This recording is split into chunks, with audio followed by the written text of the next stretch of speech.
In piazza a Genova la protesta dei residenti della Val Polcevera, isolati e bloccati dopo il crollo del Morandi, chiedono decisione per sbloccare la situazione. Nel capoluogo anche il ministro Toninelli. Grazie al Sinodo i ragazzi tornano a dialogare con la Chiesa. È l'impressione dei giovani uditori impegnati in Vaticano insieme ai vescovi, espressa oggi nel briefing in sala stampa. Di fronte a tanti dolorosi fallimenti coniugali, la Chiesa non si stanca di confermare la bellezza della famiglia. Le parole del Papa all'Angelus commentando il Vangelo domenicale. La dedicazione di una Chiesa ricorda il legame con la Chiesa e il Papa. Così il Vescovo nella Santa Messa celebrata nella Basilica dei Santi Gervasi e Protásio a Rapallo per il 900° anniversario.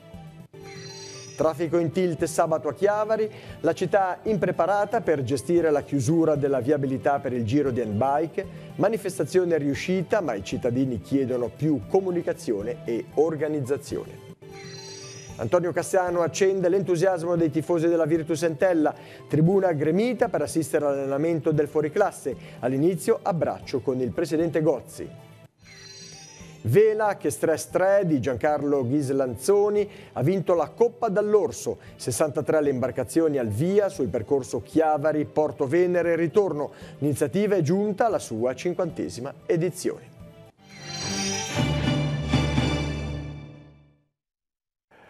Buonasera a tutti gentili telespettatori, benvenuti nei nostri studi. È stato il giorno della protesta, la prima dopo il crollo del ponte Morandi da parte degli abitanti della Val Polcevera. Residenti e commercianti hanno sfilato per le vie del capoluogo ligure chiedendo a gran voce provvedimenti concreti per sostenere i quartieri paralizzati e divisi in due dal 14 di agosto. A Genova questa mattina era presente anche il ministro delle infrastrutture Danilo Toninelli, che ha incontrato anche i rappresentanti degli sfollati. Vediamo il servizio che abbiamo realizzato.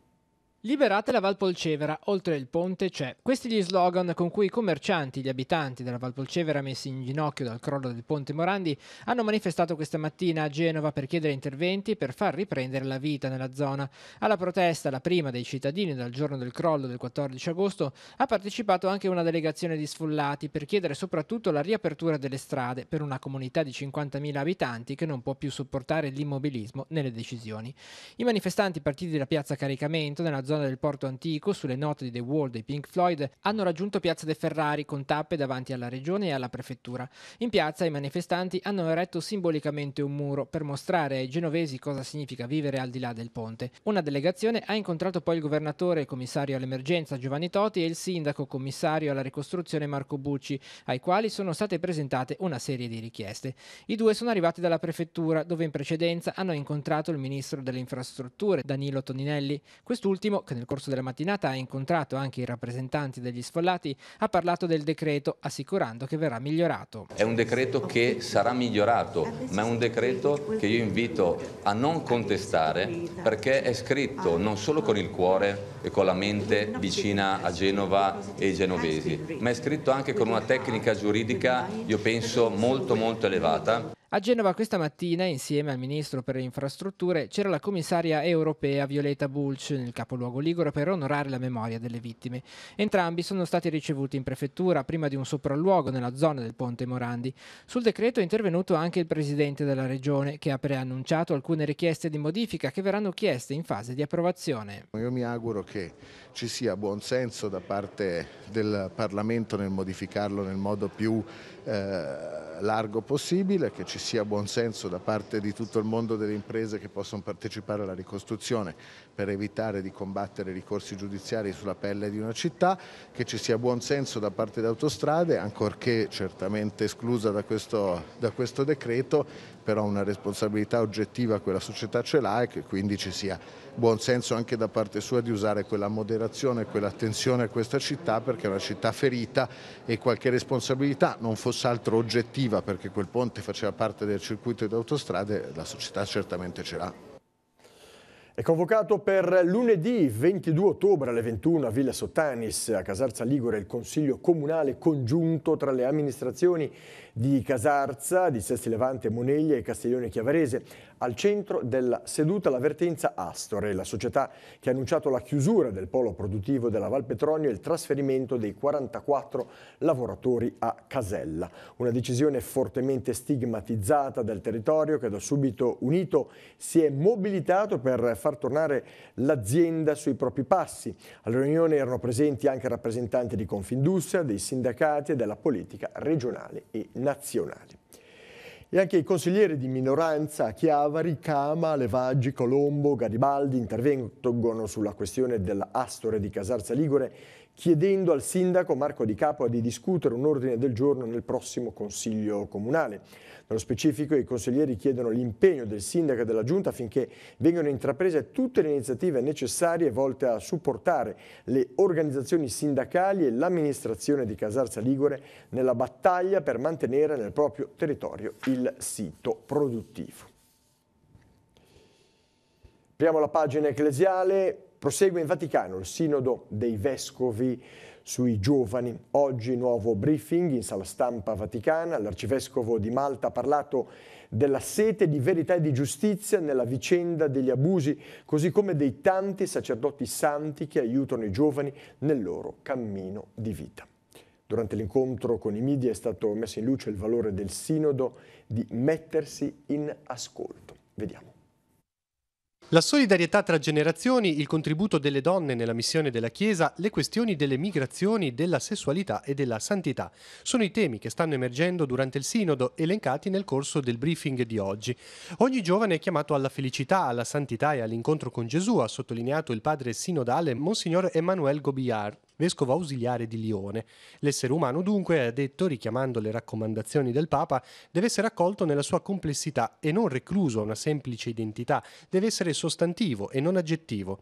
Il Sinodo sta coinvolgendo peraltro diversi giovani uditori. La loro presenza è segno di una Chiesa in ascolto che non si rivolge soltanto ai giovani cattolici, ma anche agli atei, agli agnostici, a tutti quei ragazzi che cercano una speranza e un futuro in queste società liquide. Non è solo un raduno di vescovi, è proprio una Chiesa che chiede direttamente ai giovani che cosa possiamo fare. Quindi io penso che queste due basi qui dell'accoglienza e successivamente dell'ascolto siano un modo ottimo per cominciare a riavere una sorta di relazione che purtroppo si sta un po' perdendo.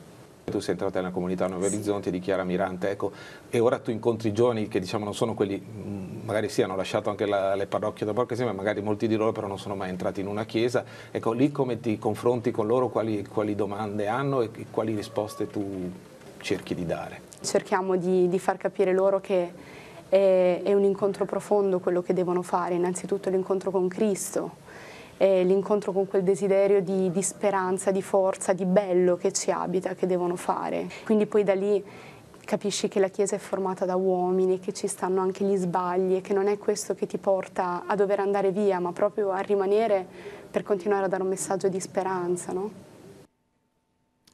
Durante la recita dell'Angelus domenicale, Papa Francesco ha commentato la pagina del Vangelo ricordando che l'amore di donazione reciproca sostenuto da Cristo tiene uniti gli sposi, mentre la ricerca della propria soddisfazione li divide. La Chiesa non condanna, ma è chiamata a ricondurre a Dio i cuori feriti o smarriti di chi vive l'esperienza di relazioni infrante. Di fronte a tanti dolorosi fallimenti coniugali, la Chiesa, che non si stanca di confermare la bellezza della famiglia, si sente però chiamata a vivere la sua presenza di carità e di misericordia per ricondurre a Dio i cuori feriti e smarriti.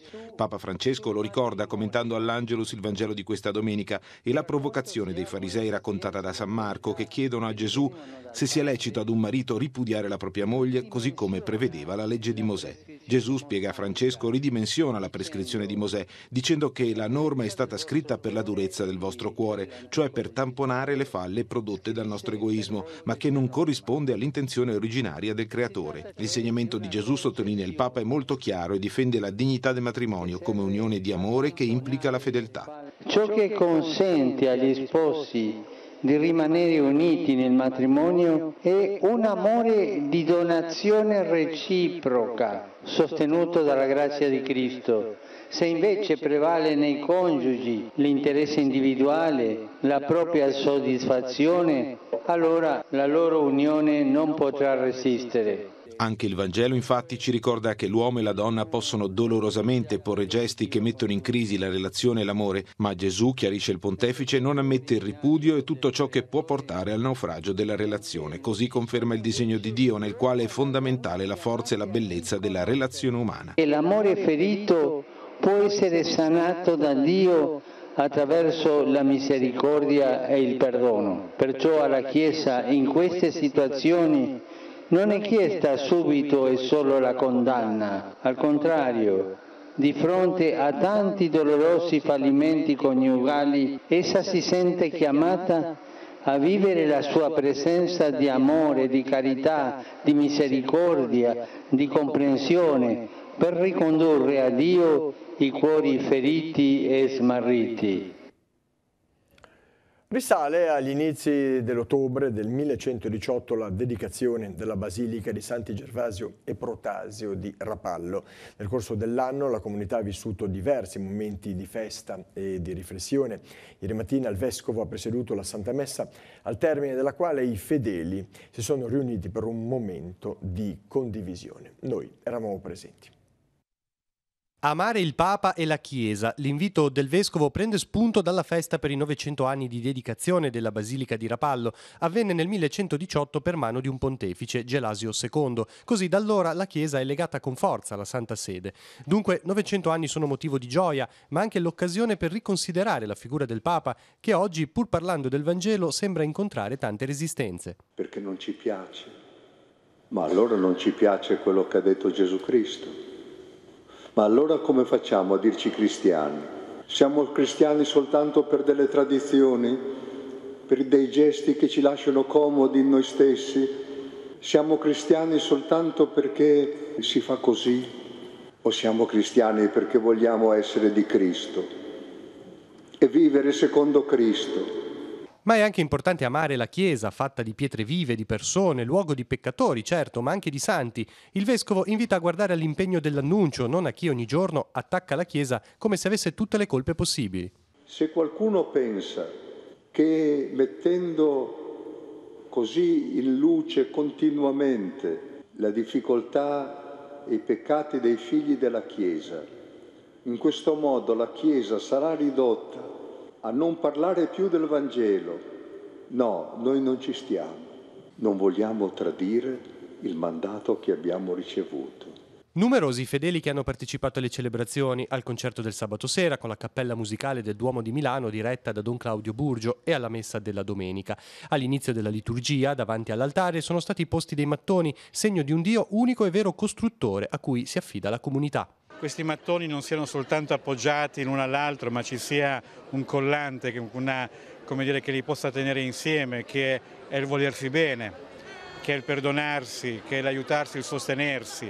E sono contento che ci sia ancora da fare, sento che questo per me vuol dire entusiasmo, progettazione, questa dimensione di corresponsabilità che non è fine a se stessa, cioè la comunità non è fine a se stessa perché è a servizio del mondo.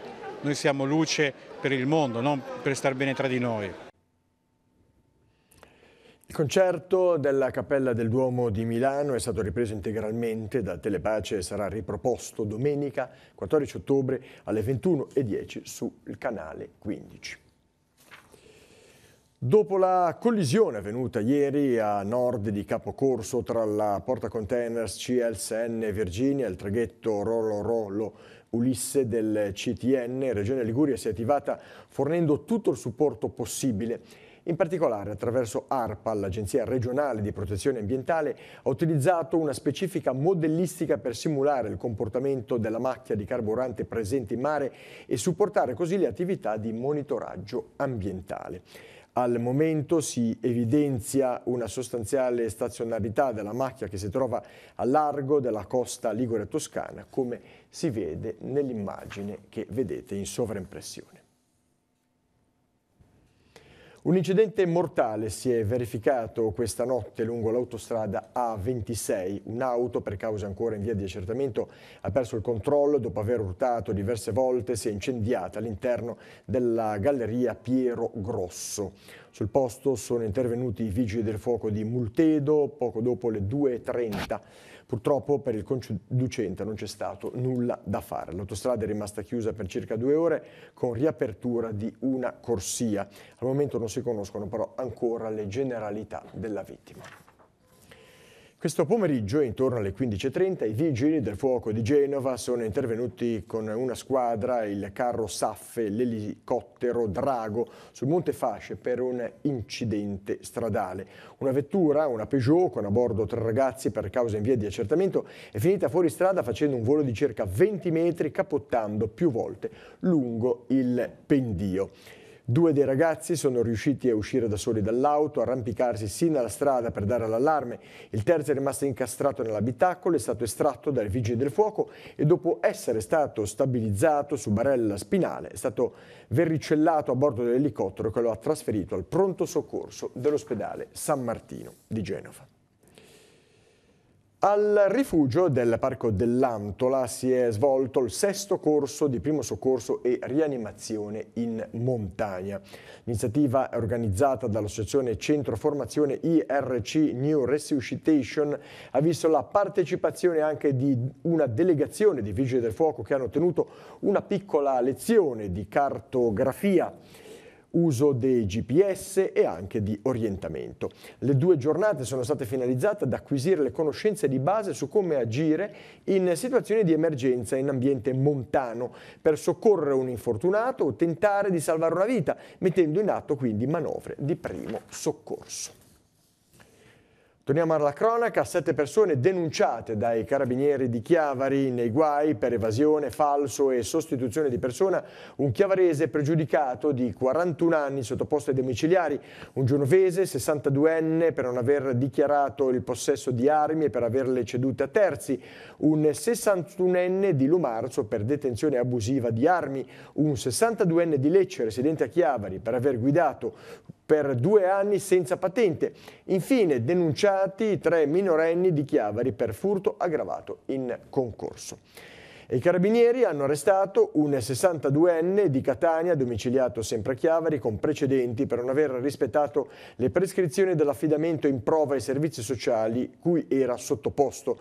Il provvedimento di carcerazione è stato emesso lo scorso sabato dal magistrato di sorveglianza. E quella di sabato scorso non è stata certamente una giornata facile per il traffico di Chiavari. La chiusura della viabilità nel centro per permettere lo svolgimento della tappa del Giro d'Italia di handbike e la pioggia hanno portato alla formazione di lunghe code di automobilisti. Le proteste non sono mancate, il Comune rivendica l'importanza dell'evento ospitato, mentre i cittadini chiedono più organizzazione e soprattutto maggiore comunicazione. Vediamo. Tutto può essere migliorabile, può essere migliorabile il percorso, può essere migliorabile tra virgolette la giornata. Noi avevamo a disposizione questa, tra il dire sì e il dire no abbiamo scelto di dire sì, di sposare appunto l'iniziativa. Siamo felici di averlo fatto e la riproporremo. Prova a gettare acqua sul fuoco delle polemiche l'amministrazione comunale di Chiavari dopo i disagi al traffico patiti dagli automobilisti sabato mattina causati dalla chiusura delle strade del centro per permettere lo svolgimento della 6ª tappa del Giro di handbike.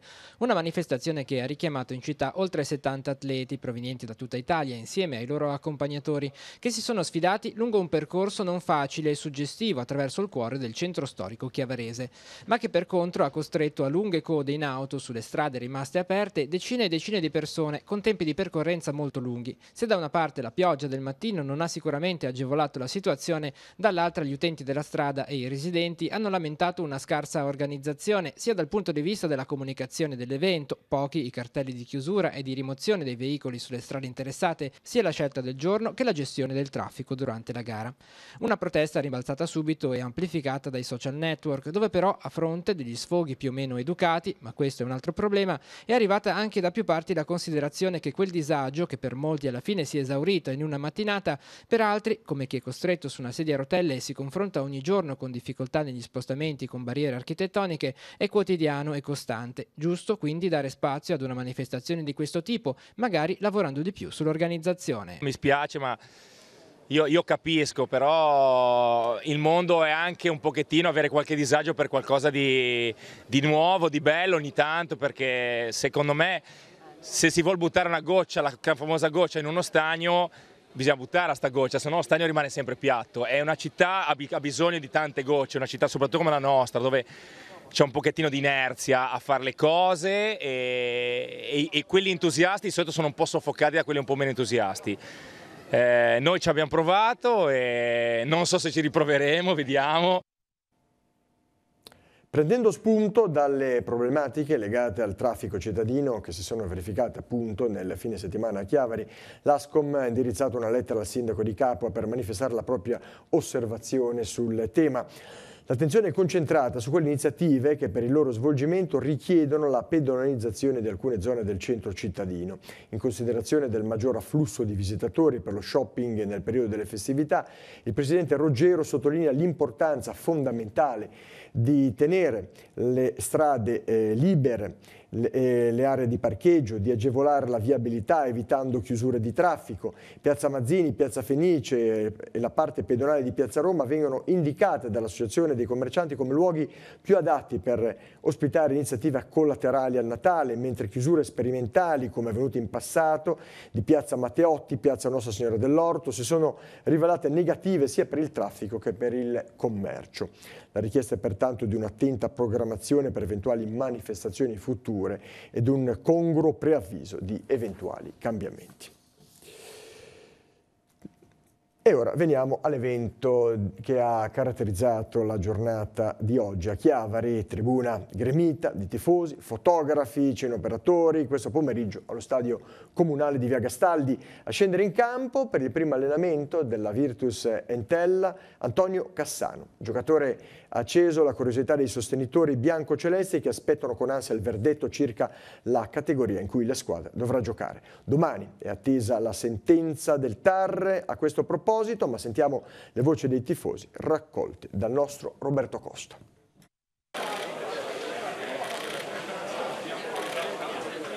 Cosa dici di Cassano?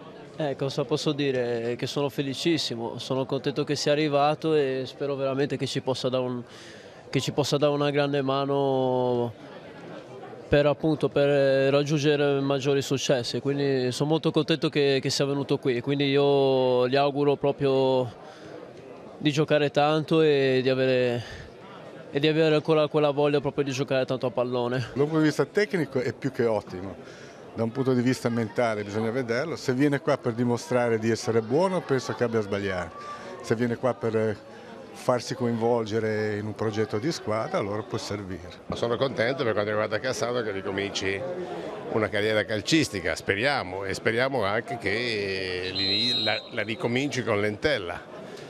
Vediamo in che categoria, speriamo la B, lo dico non proprio da tifoso ma da simpatizzante, perché abitando a Chiavari comunque mi piacerebbe vedere una partita di Serie B che è un campionato con Cassano protagonista. Con Cassano protagonista e per Chiavari vorrebbe dire una cosa straordinaria. Ecco. Ha messo un po' di fermento tra la tifoseria. Quello sicuro, quello poco ma sicuro. Comunque dai, è già un discreto traguardo questo qua, a mio avviso. Noi siamo convinti che è un bene per Chiavari perché dà molta visione mediatica e secondo me è un affare anche economico, perché sono convinto che anche gli sponsor, le televisioni potrebbero appoggiare il fatto che l'Entella possa essere promossa in Serie B con Cassano. Ci tenevi a vedere subito all'Opera Cassano?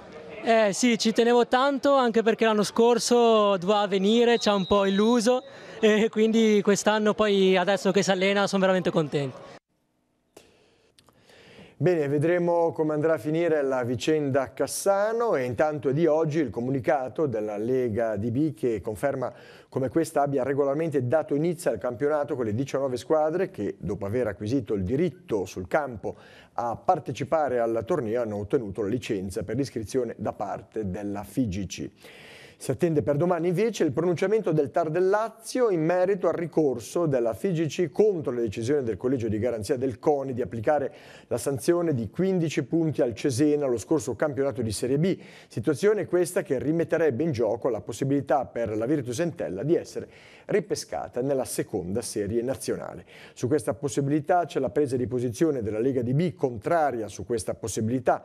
La Virtus Entella, che non ha mai contestato i provvedimenti presi dal commissario Fabricini in merito all'organico della Serie B, si legge nel comunicato, sta comunque cercando di acquisire il diritto a partecipare al torneo dando corso a diverse azioni giudiziarie, operazione che ha già portato e porterà con sé una nuova coda di ricorsi, quale ad esempio l'istanza presentata dal Novara che chiede la ridisputa degli ultimi play-out in virtù della classifica rimodulata o in alternativa l'iscrizione in sovrannumero sul presupposto che la collocazione del Cesena all'ultimo posto avrebbe portato il Novara in quartultima e l'Entella in quest'ultima posizione, col diritto per entrambe di giocare i play-out.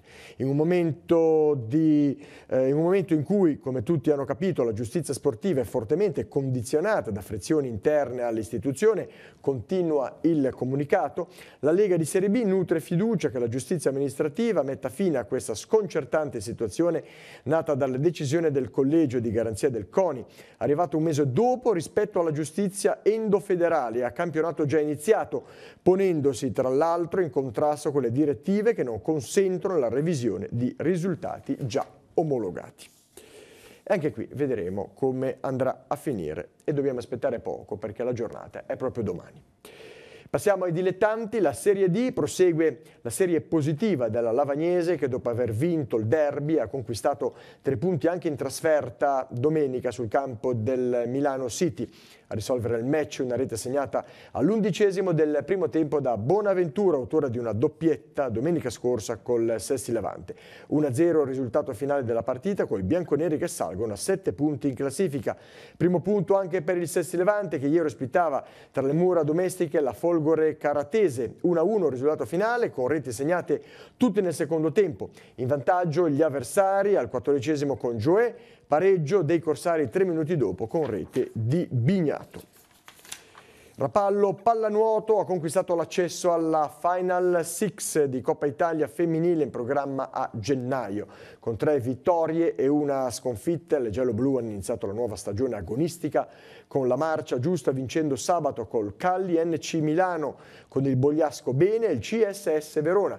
Unico passo falso quello di ieri pomeriggio contro il plebiscito campione d'Italia in carica. Il match si è chiuso per 15-11. Nel complesso bene l'obiettivo Final Six di Coppa Italia che è stato raggiunto, commenta il coach Luca Antonucci. Per il resto c'è ancora molto da lavorare dal punto di vista del gioco, la squadra è rinnovata, dobbiamo giocare molto per rodare i meccanismi. Ora subito testa alla prima di campionato, ci aspetta una settimana di lavoro per preparare al meglio la partita con la Roma, che sarà difficilissima. Questa è la conclusione. Ora parliamo di vela, si è svolta nel fine settimana a Chiavari la Coppa dall'Orso, giunta alla sua 50ª edizione. Dai velisti e dagli esperti del settore viene considerata la regata costiera tra le più belle della Liguria. Il vento variabile ha reso più divertente le prove. Vediamo. Che Stress 3, l'imbarcazione di Giancarlo Ghislanzoni, ha vinto la 50ª edizione della Coppa dall'Orso di vela che si è tenuta nel fine settimana. 63 le barche al via, suddivise nelle classi ORC, IRC e Libera, con lunghezza tra gli 8 e i 20 metri. La prima prova di sabato, da Chiavari a Portovenere, si è svolta con mare calmo e vento variabile dai 5 ai 7 nodi. La seconda prova, la gara di ritorno, è andata in scena ieri con cielo parzialmente nuvoloso e vento molto variabile, che in alcuni casi ha raggiunto anche gli 8 nodi.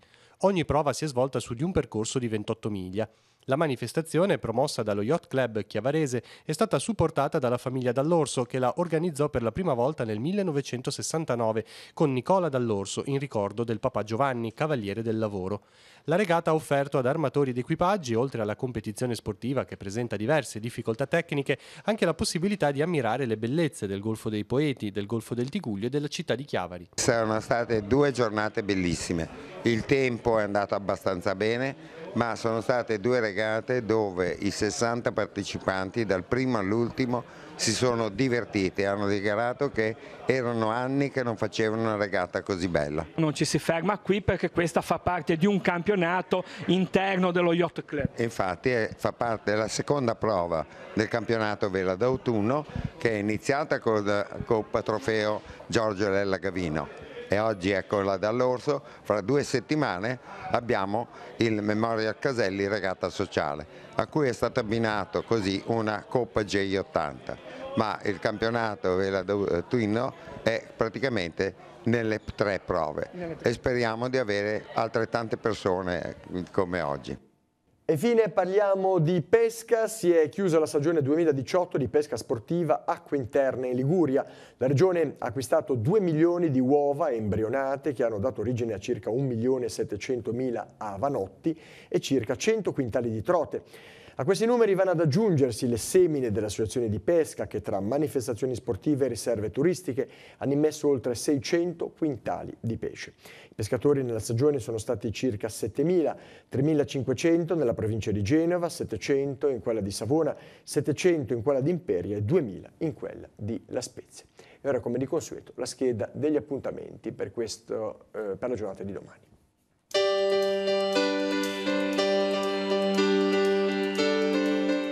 Appuntamenti in agenda per martedì 9 ottobre. Il Museo Scientifico Leonardini Sanguinetti sarà aperto alle visite dalle 9 alle 12. Nei locali del Seminario Vescovile di Chiavari sono esposti più di 300 apparecchi datati intorno ai primi anni dell'Ottocento. Aperto anche il Museo Archeologico al piano strada di Palazzo Rocca in via Costaguta a Chiavari. Si possono ammirare le testimonianze portate alla luce relative all'età del bronzo e alla monumentale necropoli della prima età del ferro. Orario 9:14. In occasione dell'Obesity Day, nell'aula magna dell'Istituto Giannina Gaslini di Genova dalle 9:30 alle 13:30 si svolgerà una mattinata informativa sui dati del rapporto Sfamarsi e il lancio della campagna di educazione alimentare e contrasto alla malnutrizione infantile. Calcio d'inizio per la manifestazione Un gol per Genova promossa dall'Idol Italia con il patrocinio del Comune. In piazza De Ferrari martedì 9 e mercoledì 10 dalle 11 alle 18 sarà allestita una porta da calcio dove tutti potranno mettere alla prova le proprie abilità calcistiche. Ogni gol segnato corrisponderà ad un buono spesa per le famiglie bisognose. Parte un corso di scrittura biografica ed espressiva promossa dall'associazione La Torre di Levi. Le lezioni saranno seguite da Sabine Brenkötter e si terranno ogni martedì dalle 18 alle 19:30 nella sede dell'associazione in via Selaschi a Levi.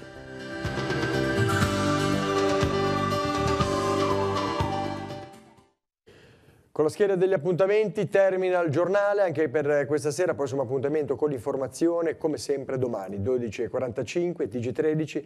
Vi lascio ai programmi serali sulla nostra emittente, vi auguro una buona serata, arrivederci.